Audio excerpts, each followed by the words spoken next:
c'est très clair ce que le messager disait à Timothée.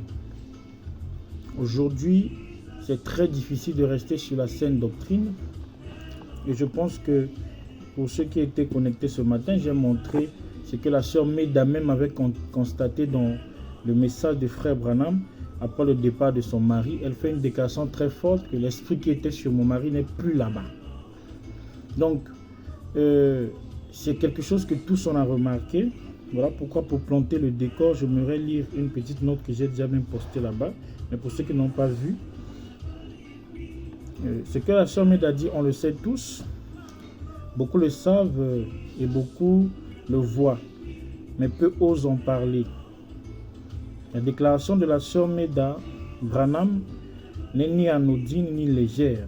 Elle constitue un constat réel et tangible et profondément révélateur.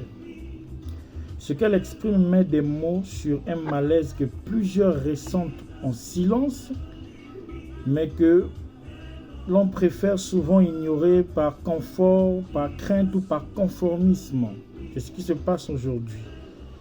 Et pour ma part, moi, votre frère de la couvée des Aiglons, ma position est claire et assumée dès le départ. Pour ceux qui me connaissent, ils le savent bien. Je suis derrière frère Branham.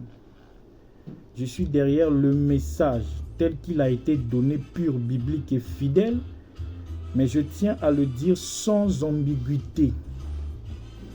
Toute déclaration, toute pratique ou toute conduite qui ne cadre pas strictement avec le message, je ne vais jamais adhérer à ça, au grand jamais.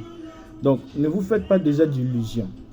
Être fidèle au message ne signifie pas tout accepter avec le monde, ni sanctifier des attitudes humaines qui s'en éloignent.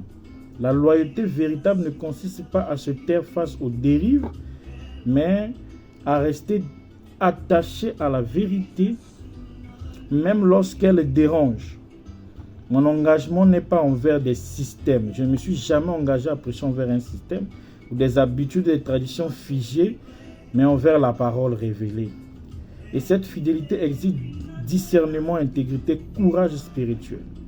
Car le message n'a pas besoin d'être confondu ou défendu par le silence, mais honoré par une marche droite, conforme et sincère.